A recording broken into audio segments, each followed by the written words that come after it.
so sweet, the sound is the sweetest song I know. Amazing grace, so sweet the sound, oh how sweet that is the sound. No sweeter song, sweeter song in this life could be found. Heard about the Savior's blood, washed as white as snow. But amazing grace, so sweet the sound is the sweetest song I know. It was the song my mother sang in sweet and humble voice, like music from the world above. It made my soul rejoice. Its soothing words and melodies like the rippling waters flow. But amazing grace, so sweet the sound is the sweetest song I know. Amazing grace, so sweet the sound, oh how sweet that is the sound. Sweeter song in this life could be found. Heard about the Savior's blood, washed as white as snow. But amazing grace, so sweet the sound is the sweetest song I know. Amazing grace, so sweet the sound, oh how sweet that is the sound. Sweeter song in this life could be found. Heard about the Savior's blood, washed as white as snow. But amazing grace, so sweet the sound is the sweetest song I know.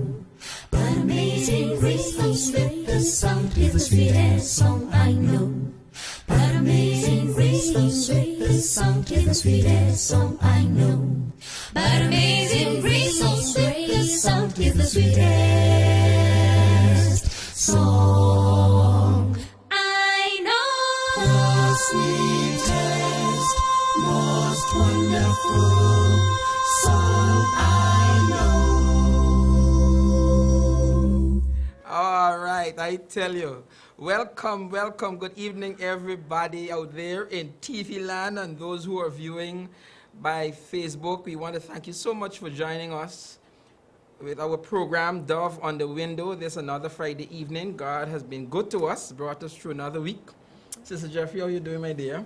I am doing wonderful.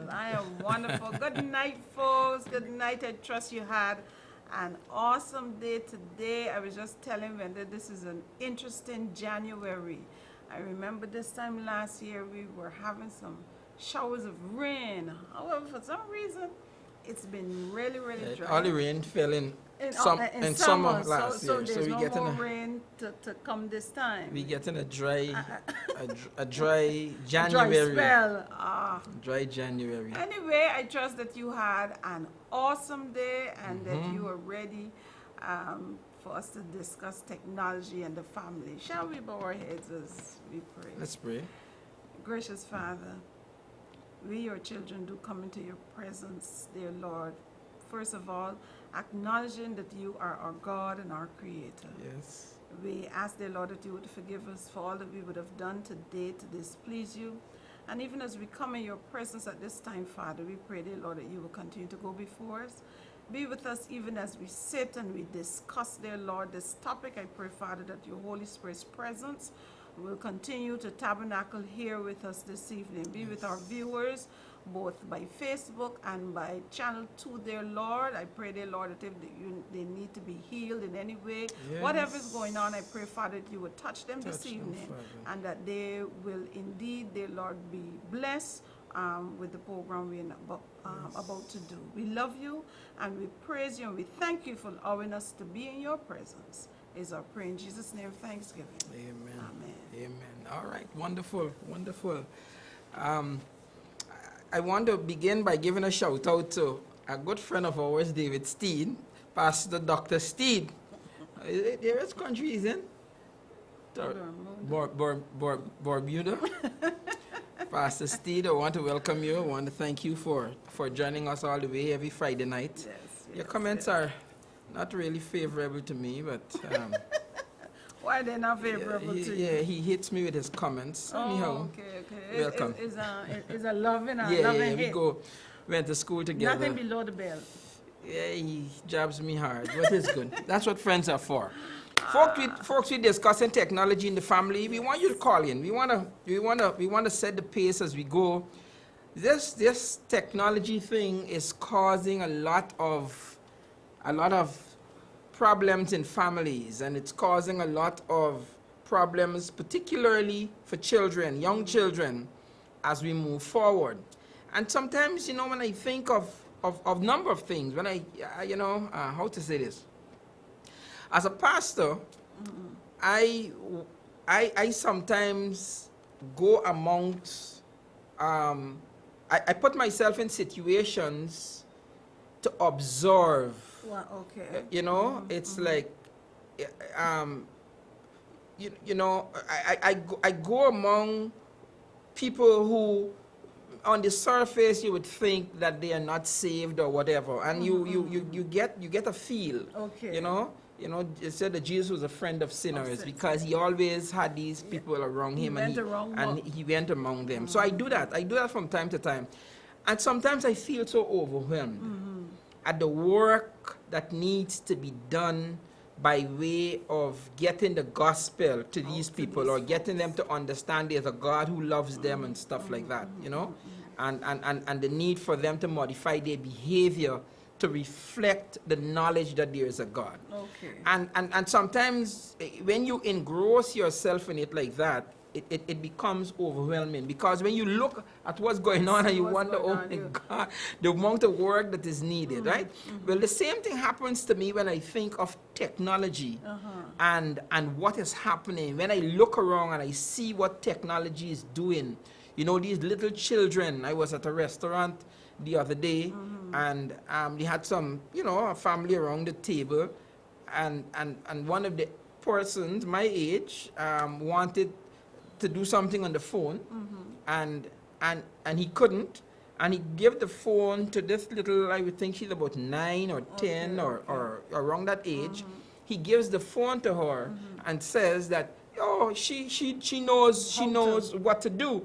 And I'm thinking to myself, well, you know, that's funny that a little child like that would already understand how to navigate with the phone, you know. System. So when we look at what is happening, and so what we want to do, we want to talk about technology and the family, how technology affects the family and what we can do. So we want to begin that discussion. All right. So technology. Let me get to this here. Technology is supposed to make life easier. That's what technology is supposed It's almost to be. You have the blender, so you don't have to grate. You have the cake mixer, So you don't have to mix with hand. Okay, so Right. so we're saying basically that technology is It's supposed to make your our life lives correct. easier. So it's supposed to make your life easier. As it relates to the electronics, right, the media and so on, it's supposed to, it's information at your fingertips. That's true, because you asked, like for today, Howie and I were talking to another lady about lime and lemon, and we were telling her about the fact that because Howard was gave her a lemon, and Howard was telling her the lemon was grafted. So we were discussing this thing, and so how we said, we went on Google. We Googled because we were discussing which one is better, as opposed to lime and lemon. And we all I told her, I said, Howard, let me go. So we went on Google, we figured both of them the same thing. Both of them does the same thing in your body. Correct. And you understand? So the thing is, as soon as you you have a question, Right. You have information. you want You know. and you want something, you Google it. For me, you know, if I want to crochet something the other day, something I was doing and I went and I just type in something with crochet, and somebody come up. So I was able to watch a YouTube video. You understand? I wanted to make some headbands, and I was wondering. I said, "Wonder if the way that you could do this with crochet." I went to it's information at your fingertips. And I like to use, you know, I've been doing, you know. Yeah, you do a lot. YouTube information has been such a wonderful thing for research, you know. Use it pick down a whole washing machine Yep, and and put fix- it back yep, up. just by Pick down a looking whole at it. television, you know, and put it back my television. By the way, I want to thank my technician Dominique for ordering the part for me. It worked well. The have your TV, TV. the TV is back. To fix the TV is TV. back and running. So technology. Before you continue, as you were talking about the fact that you went on YouTube to help you, I remember I had a friend that he did before you had all this information on YouTube that you could go in and do that now. A good few years ago, he wanted to fix the engine for a vehicle.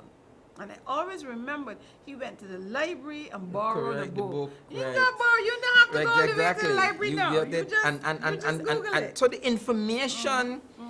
information is there at your fingertips. You don't go Shortcuts to anything, simplify anything, you know. music, anything you want, it's right there. And as you said, it's a shortcut. It's something to help simplify. You know, years ago we used to use cookbooks. We don't have to use cookbooks anymore.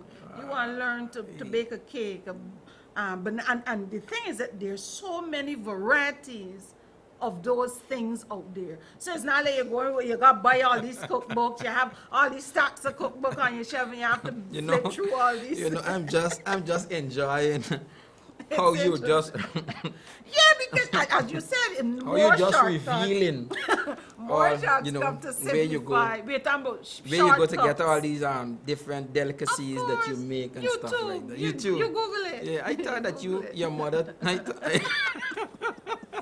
I thought that you learned it. I thought you learned it from your mother. I didn't know. Google I and didn't I know. have a relationship. You Google it. Google and I have a relationship. And you Google it and he sends you to YouTube. Oh man, you're funny. Yeah.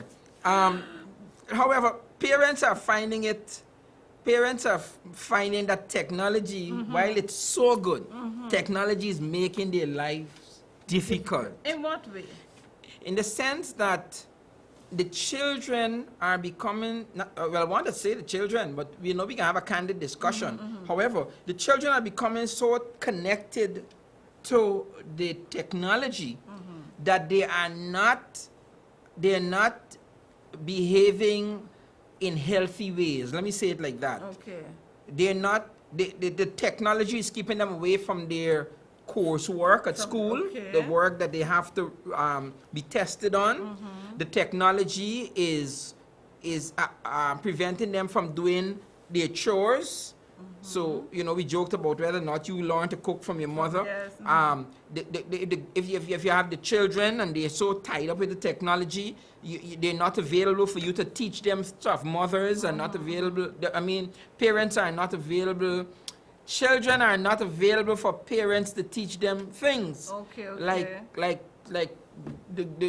to cook and to, you know, to sew and to And knit stuff. and these kind of, Because you are because think- they're so engrossed in technology, and the fight, the children fight the parents when the parents seek to reduce the time with the gadgets, and Which the is parents don't want to interesting. fight. So because the parents don't want to fight, They just allow they allow the them. children, and the children are not being sufficiently rounded as they move along the continuum of life.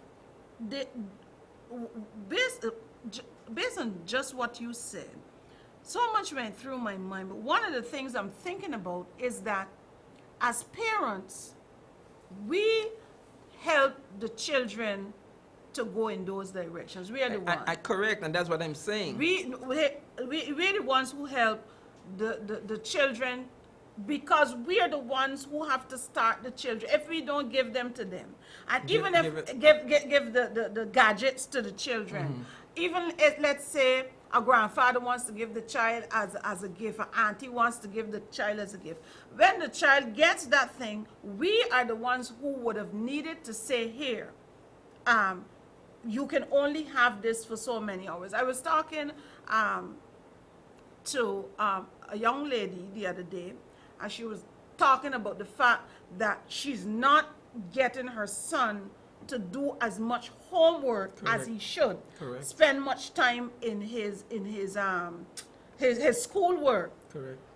And I said, when you say, what do you mean? She said, well, here, when he has the gadget, when he has the phone, and he can sit for hours there, face glued and he's just watching whatever is going on there, and you're boxing from one thing to the next thing. You're moving on.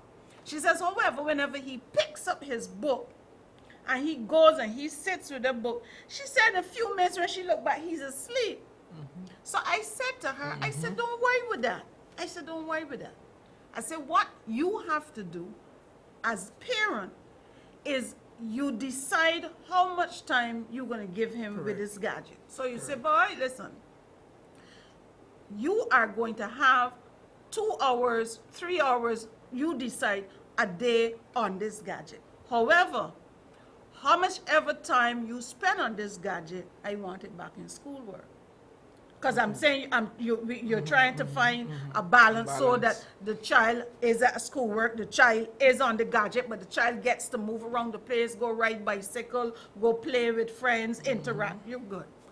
And I said, what has to happen is that you have to say, I'm going to give you 3 hours with the gadget, and you give me back 3 hours with the schoolwork. However, if when the child picks up the book to do homework or to study, and you realize 45 minutes later the child is sleeping, the child owes you time. Yeah. So when they The get child up, owes when you they time. get up, the So child I has to go don't back care to the. when you get up. You gotta When go back. you get up, you got to give me my schoolwork. And if, however, you decide that you want to sneak and pick up the gadget and go over, then you owe me more hours because you've just added time Right. to what you're. Yeah, so you're So saying you that you have to work out, and Good, and, you and, have and to. parents, the technology, there's a we're gonna get into the psychological side of it though. I'm just establishing that instead of enhancing the lives of the kids and so on, the technology can form a disconnect. It can also increase the negativities, the vulnerability cyberbullying, because, yes. and the risky behaviors which come as a result of having in your local access, you know, to the worldwide You web. see things, people put things on. It was, it's almost as though you can't do anything these days because you might just see yourself on Facebook. Correct. Well, You of course, understand? that is a whole other issue there might where just you've see got to be yourself. very careful. You got to be very careful of you know, my philosophy is, you know, when you sign on to some program, sometimes they say that this program wants permission To to do get the- your yes. pictures or to get your location or whatever. I just allow because they have some people that say no, you can't. The moment you put anything, you might think you send it to a friend. Yep. The moment you put anything in cyberspace, anybody can get Anybody it. In can fact, collect even it. things that you don't put deliberately, right? These people have technologies to where when you hold your phone, they can hack into your phone and see everything that you Everything, see. exactly. You know, So so don't think that you are protected the moment you get on these gadgets. Your information is out there. All right. So technology is really while it is enhancing one aspect of our lives, it is really creating. Has been created You some know, problems, some things. Correct. It's complicating. Go ahead. One of the things I would say is that, I mean, years ago when I had my kids, you had other things that help to keep the children from being active outside. One of the things I know, having children always with the things is that they become obese. Yeah, it's I it's understand possible for them to. We're having a little more problems with obesity because the children are not going outside to play, as it Correct. were. We were up to the other day. We were talking some folks and I that the children don't know the games that we used to play because they're not interested. Chinese Yep. skip and double dutch and the regular skipping. Drop it, Peter Boy. Yes, and those- all those things, and the playing, we used to call it rounders, And 1, 2, 3 red light. Good. All those things, hopscotch, I think that one when you draw Right. on it. So And they don't. sall out. Good. So the thing is that because of these gadgets and the fact that these children want to spend so much time on them, we're having some issues with children being obese. Another thing is education. A lot of times when you think, and I've seen it, I remember a few years ago, probably about 3 years, I was at work. I'm currently learning French using my phone with Duolingo. And I was at work an evening, and I was coming from a patient's room, and I'm coming back to the nurse's station, and I heard the song that Duolingo makes when you Transition. translate correctly. And I said, somebody's doing Duolingo. So I'm trying to figure out who is doing. I'm asking because I'm wondering who is doing the Duolingo. And as I'm walking, there's a young man sitting on the chair. He's probably about 8 years old. And the song was made again. I said, oh, I said, you're doing Duolingo. He said, yes. I said, what language are you learning? He said, I'm learning Spanish. I said, I'm learning French. So I was surprised that one of the doctor's son, one of the doctors who came to visit the patient, it was her son. And I commended him. I said, it's nice that you would take the opportunity to use your phone To do a to different learn language. a language. You don't always get that.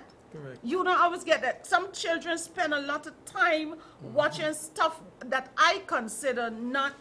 But you know, you said something there that was a trigger. You said that was a doctor's child. And again, you know, you were talking about how you had the parent, you told the parent that the child, you remember, made an analogy, the child Yeah. spends so much time on the thing they have to give you. Yeah. So maybe you commending that child for using his time to learn another language. but I but thought about maybe that. I his thought about parent that. said to him, You got to you do got that. to do, However, you got to do what it. I commended him on, and I like the fact because I thought about that. I thought about the fact that there is a possibility that this is something Mommy said he has to do. Or that. However, Mommy went to Yeah, but he would be So I'm tested. saying He would so be test- I he would be was there, tested, was but I saying, understand what you're you saying. know, because he could have switched out and done something else. And Yeah, said, but "Let maybe me-" he's going to be tested. The thing about this thing, though, and the point that you're making is very valid. Parents have to play an integral role, and that's why I began by saying that sometimes the realities of these things overwhelms me It because does. Parents sometimes are tempted to just throw up their hand and say, look, I can't deal with this. This is too much for me to do. I'm saying, though, to parents, you are molding your children for the world. You are molding your children to take over from you, particularly to be responsible for you. And if you're not training the children, if you're not preparing them for the real world, and this might sound selfish, you are impeding your own comfort, because if you're raising children who are not academically inclined, they're not learning any skill that would allow them to be financially viable and effective, then as you age, you are going to have persons who are ill-equipped to deal with you, help to you. handle you, to help you, to take care of you when you're old and you're not able to take care of yourself, or to finance people who will take care of you. And so you need to understand that you have to be very involved in the training of your children.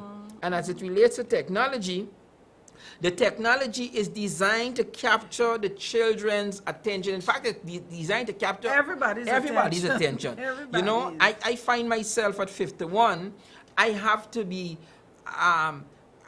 very deliberate with what I do with technology. So I'm very deliberate. I use my technology for devotion. I use my technology for current affairs. You know, in my field of work, I have to be current. I use it for study. And I'm very deliberate. It's not just you getting on there to watch movies or to read things that are not, that are not in tune with moving you to a better place. So you've got to be very careful. The technology is designed, the whole thing is designed to keep your children and to make zombies out of them. One of the things as I think about technology, especially when it has to do with our phones, and I like what I can do with technology is that I can keep in contact with folks. I mean, Okay. when I first went on Facebook, I was able to reconnect with friends from Yes. school. Bygone. You understand? And some of them I'm still in contact with. Now I'm not only in contact with them through Facebook, you got the Messenger, and you also have the WhatsApp. So I like that part. One of the things that can happen though with these things, even as adults, is that we spend so much time on them because we figure we gotta read everything. I was watching today as I took a break at work. I was going through some of the messages that I got on Messenger, and some of them I was just sucking my teeth, because some of them I'm asking myself, some of them are not necessary. I'm saying, my goodness, it's not necessary to send me this, Okay. especially if it's not something that's going to enhance my day. I would prefer if you're going to, and that's what I'm talking about, the uses of it. If you're going to send something to someone, let it be something uplifting. If it's something to make you laugh, something to help jog you into your day or something like that, not something that is going to depress you. You understand? Don't send. I like the fact that I can connect with people. However, what I don't like is the time sometimes people take to send you things that are not, what's the word? It's Encouraging, not, uplifting. No, yes, not, Okay. not, So not, if not you- necessary. If you're home, you want to call, let's talk. What are some of the challenges that you're having with your children? What are some of the challenges you're having with your spouse in the area of technology, the distraction? How are you using technology to improve your family relationship or your own personal lives? So call us and let's talk. Okay, let join into this discussion because technology is going nowhere. The technology companies design their whole platforms to make a profit, and they make that profit by keeping you on there. Okay, they are certain. They're gonna sell you every now and again. They're gonna pop an ad in there. And what is beginning to happen in the local market here in Guyana particularly is that they have now, well, not recently, but it's getting more more involved. The local content is being advertised. There was a time when you went on there and all the ads were North American ads or Europe. But now you're getting local content. So you're getting coming on the ads phone. where you can buy stuff and where you can take advantage of stuff, financial, where these advertisers are advertising local things. And so the design of the platforms is to make you or get you on there, to keep you shopping, to keep you in tune with what they want, because it's all market based, and the algorithms are written so that the more you watch at one person's site or the more you like one person, that person is making money on you. So when you go Okay. to certain websites and you view their stuff, the algorithm says so many people went on here, and the person receives a check just by you going on to view and so on. All right? So you have to know that you have to, if these people are, well, for me, this is how I tell myself. I say to myself, if these people are going to make money on me, I must make money on them too. So Okay. that's what I do. So that's what, like I said, if I have something to fix, before I carry my thing anyway, Go I go and I Google, Google. I use chainsaw. I went on today to fix chainsaw, machine, TV, camera, if you construction, I'm doing some construction now, and there were some different things I wanted to understand how to do construction a certain way. I went and I Googled it. So my thing is, if technology is going to if it's going to make money off of me by my going on those platforms and so on, then my intention is to make money off of them too. So I'm saying that you've got to be very conscious. So let us know, during the discussion, how is technology? The other thing too, technology and church. You know, I went to the cultural center for a year-end concert. And as the lights, I went up in the balcony, and I took a picture of it, even though you can't really reproduce it, but I just wanted to I just wanted to show. Whenever somebody is performing that the audience don't like, you could tell, because all of them, your phone, right? And so they do something with the phone. I thought it was so funny. But it happens. It can also happen when you're at church. Well, that's what I'm saying. Yeah, But so what I noticed that when the audience, I don't want to call the names of the performers. No. Just, However, when the audience was engaged with the performer, you don't got no time you to had be on less those people on their cell phone. Unless you probably just video Right, that's taping the correct. person. Correct. Those who were videotaping the act. And when they were videotaping the act, because the screen, because the stage is only lit for the performers, you could tell that they're videotaping. But when they're not videotaping, the screen has a different color because it's bright. Yes. So I was looking down, And I was watching looking and down and seeing. watching the dynamic of when the audience liked a person, they were either off their phone or videotaping what was happening on the stage. And when they didn't like the person, they were on, and you could look down and see what it is they're these texting and lights. telling somebody, Yeah. oh Lord, this And body's so singing and the the boring or church- whatever. the church has been before affected. you continue, years ago, we didn't have phones. You just put your hands so and And be bored. fall asleep for the couple seconds or whatever, or be bored. I remember. Nowadays days, because of the phone and what you can do, Yes. you don't do that. You find a way to use Facebook or whatever. And as you said, sometimes you see the situation in church. I remember, we went to the cultural center for a program of Sabbath. And I remember I sat in front of these two young men. And for the whole program, they sat doing stuff on their phone. On their phones. And I know that some people can multitask. So I said, well, there's a possibility that at the end of the program, they can still tell you what went on, even though, but it unlikely. was interesting to Very see unlikely. that they spent all this time on this phone doing whatever it is they were doing. So the thing is with the phone, sometimes they can take you, put you in a place where you don't need to be. Can I say it like that? Correct. When you're supposed to be paying attention or supposed to be there, you're not there. Just as an aside, as a presenter, I am very aware of the realities that you can't micromanage people to the extent you can't tell the people when they come to church or when they come to something that you are a training workshop or something that they can't have their phone. Some people would tell people that, but I don't think I should.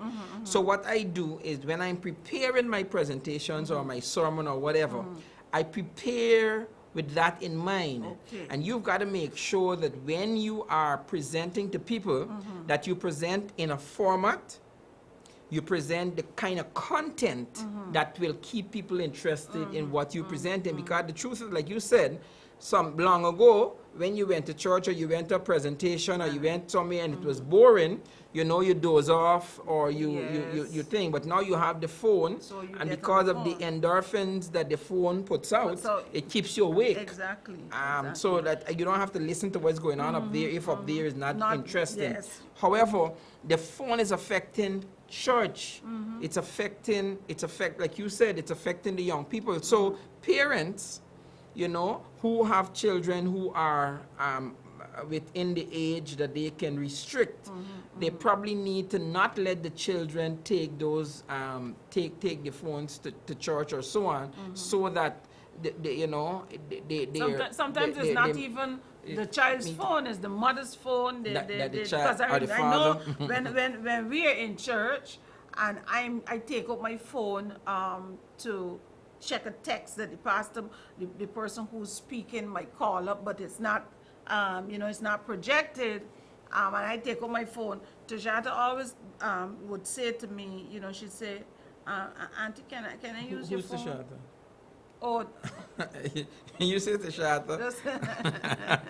not our daughter Tashata, can I say our adopted Your daughter? granddaughter. And how old is she?